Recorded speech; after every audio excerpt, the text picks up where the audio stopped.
भारत के लोकतंत्र को बचाने के लिए ईवीएम हटाकर बैलेट पेपर से समस्त चुनाव कराने के लिए ईवीएम मशीन का विषय सबसे ज्यादा महत्वपूर्ण क्यों है? सरकार उसका हिस्टोरिकल बैकग्राउंड है। अनुसूचित जाति और जनजाति के लोग जॉइंट लोकटेट में ओबीसी का समर्थन नहीं कर सकते क्योंकि उनका फैसला वो नहीं लेने लायक है। उनका फैसला कांग्रेस के लोग लेते हैं, ब्राह्मण लेते हैं, बीजेपी के अंदर बीजेपी के ब्राह्मण लेते हैं, और अनुसूचित जाति जनजाति के लोगों के पास जो मेंबर पार्लियामेंट है उनके पास उनका फैसला लेने का अधिकार नहीं है क्योंकि जॉइंट लोकटेट है।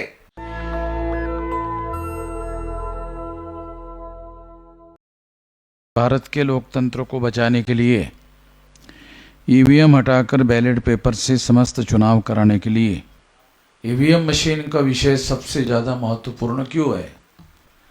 तो 1848 से लेकर 1956 तक 108 साल होते हैं।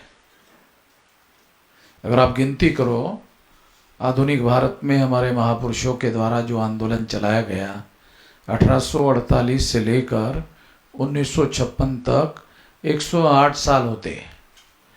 108 साल के संघर्ष के बाद, इतना लंबा संघर्ष करने के बाद हमारे महापुरुष एक अधिकार से संतुष्ट होते हैं। वो अधिकार है कि हमारे मूल निवासी बहुजन समाज के लोगों को वोट का अधिकार मिलना चाहिए। इससे वो संतुष्ट होते हैं। तो आप अंदाज़ा लगा सकते हो कितना महत्वपूर्ण विषय है, कितना महत्वपूर्ण अधिकार है। इतना लंबा संघर्ष करने के बाद वोट का अधिकार, इससे वो संतुष्ट होते हैं। और इससे संतुष्ट क्यों होते हैं? क्योंकि उनको ऐसा लगता है कि ये वो अधिकार है जिसके आधार पर मूल निवासी बहुजन समाज के लोग भारत का शासक वर्ग बन सकते हैं।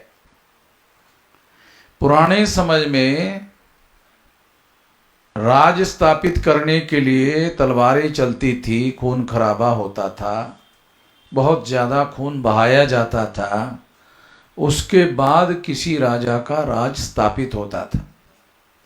ये इतिहास है। मगर 26 जनवरी 1950 को जो संविधान लागू हुआ, उस संविधान के द्वारा हमारे महापुरुषों ने हमारे लोगों को वोट का अधिकार बहाल किया। इतना महत्वपूर्ण अधिकार है वोट का अधिकार। क्या हमारे पढ़े लिखे लोगों को इस बात का एहसास है कि 1848 से लेकर 1956 तक 108 साल का संघर्ष करने के बाद वोट के अधिकार को हासिल करने से हमारे महापुरुष संतुष्ट हुए थे? सामान्य बात नहीं। ऐसे तमाम यूरोपियन देश हैं, अमेरिका का जैसा देश है जहां महिलाओं को वोट का अधिकार नहीं दिया गया था। महिलाओं को वोट का अधिकार नहीं दिया गया था। महिलाओं को अलग से वोट का अधिकार हासिल करने के लिए आंदोलन किया गया, और आंदोलन करने के बाद महिलाओं को वोट का अधिकार बहाल किए गए। हमारे देश में 26 जनवरी 1950 को जब संविधान लागू हुआ, तो संविधान लागू होते ही एडल्ट फ्रेंचाइज लागू किया गया। एडल्ट फ्रेंचाइज को हिंदी में कहते हैं प्रौढ़ मताधिकार। Irrespective of caste, creed, religion, place of birth. Place of birth का मतलब है झोपड़ी में पैदा हुआ, राजमहल में पैदा हुआ, रानी के पेट से पैदा हुआ, राजा के घर में पैदा हुआ, कहीं पर भी हुआ हो, उस सभी व्यक्तियों को एडल्ट फ्रेंचाइज लागू होगा, यानी प्रौढ़ मताधिकार लागू होगा। और पहले समय में प्रौढ़ की संख्या, उम्र की संख्या निर्धारित की गई थी 21 साल। बाद में इसे 18 साल घोषित किया गया। आज 18 साल के प्रत्येक एडल्ट व्यक्ति को irrespective of caste, creed, religion, place of birth, male female कोई भी हो, किसी प्रकार का भेदभाव किए बगैर, इसीलिए इसे अंग्रेजी में एडल्ट फ्रेंचाइज कहा गया, हिंदी में इसे प्रौढ़ मताधिकार कहा गया। केवल उम्र देखी जाएगी, उसकी जाति और धर्म देखे बगैर उसको वोट का अधिकार बहाल किया गया। इसके आधार पर भारत राष्ट्र का निर्माण किया गया। ये जो भारत राष्ट्र का जो निर्माण है वो जाति के आधार पर नहीं है, वर्ण के आधार पर नहीं है, धर्म के आधार पर नहीं है, स्पृश्यता अस्पृश्यता के आधार पर नहीं है। ये सारा एडल्ट होने के आधार पर, irrespective of caste and creed, Bharat का जो निर्माण किया गया है। आज जो हम भारत देखते हैं वो किसी जातीय आधार पर नहीं है, धर्म के आधार पर नहीं है। केवल ये देखा गया है कि सभी लोगों को प्रौढ़ होने के साथ में उनको समान अधिकार, इक्वलिटी बिफोर लॉ, कानून के सामने सभी लोगों को समान अधिकार घोषित किए गए। इसके आधार पर भारत के संविधान का निर्माण किया गया है। ये बात हम लोगों को सही तरीके से जानने की और समझने की जरूरत है। क्यों ऐसा जानने और समझने की जरूरत है? क्योंकि कोई भी बड़ा बदलाव लाने के लिए अगर हम भारत में काम करना चाहते हैं, सरकार उसका हिस्टोरिकल बैकग्राउंड है।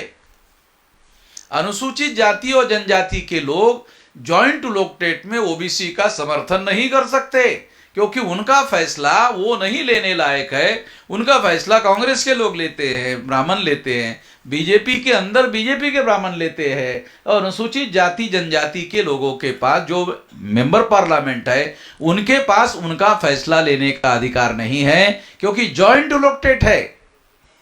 अगर ये सेपरेट इलेक्टोरेट होता जैसा बाबा साहब अम्बेडकर ने हासिल किया था, तो अनुसूचित जाति जनजाति के लोग अलग से फैसला लेने लायक होते। इसे खत्म किया, गांधी जी ने खत्म किया।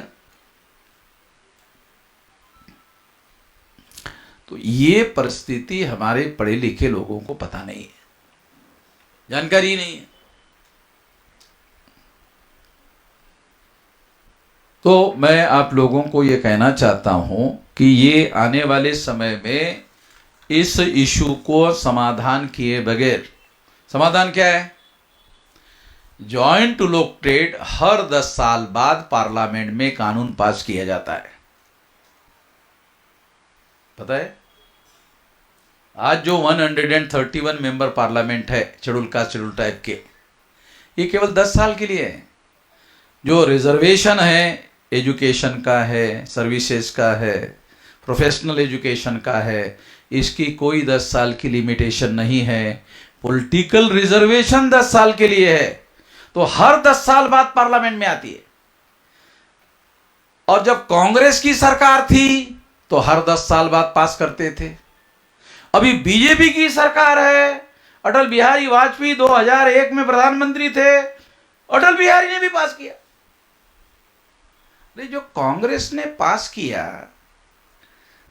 अगर वो केवल कांग्रेस के ही फेवर में था तो 2001 में अटल बिहारी ने क्यों पास किया? क्योंकि वो कांग्रेस के फेवर में नहीं था, वो बीजेपी के फेवर में नहीं है, वो ब्राह्मणों के फेवर में है। ब्राह्मण चाहे कांग्रेस का हो, ब्राह्मण चाहे बीजेपी का हो, ब्राह्मण के फेवर में है। इसलिए पंडित अटल बिहारी वाजपेयी की सरकार थी, 2001 में वो प्रधानमंत्री थे, तो उन्होंने 2001 में फिर ये कानून पास किया। हर 10 साल बाद पास होता है, और जब हर 10 साल बाद पास होता है, हर 10 साल बाद पास होता है और सारे अखबार में छपकर आता है, अनुसूचित जाति जनजाति का रिजर्वेशन नौकरियों का फिर 10 साल के लिए बढ़ा दिया गया है। नौकरियों का कोई संबंध ही नहीं है। ये जो मैं आपको बता रहा हूं इसका नौकरियों के साथ कोई संबंध ही नहीं है। इसका संबंध पॉलिटिकल रिजर्वेशन के साथ है। पॉलिटिकल रिजर्वेशन में जॉइंट इलेक्टेड के साथ में है, और जॉइंट इलेक्टेड 10 साल के लिए पास किया जाता है, और जॉइंट इलेक्टेड में बाबा साहब आम्बेडकर ने what Gandhi and Congress have done to untouchable, Gandhi and emancipation of untouchable, ये 2 किताबें लिखी अंग्रेजी में। नेशनल दस्तक की आपसे गुजारिश है कि अगर इसको बचाना चाहते हैं तो नेशनल दस्तक को सब्सक्राइब करने के लिए रेड कलर के सब्सक्राइब बटन को दबाएं, फिर बेल आइकन की घंटी दबाएं। नेशनल दस्तक को बचाने के लिए बहुत जरूरी है कि हर खबर को शेयर करें, लाइक करें, कमेंट जरूर करें।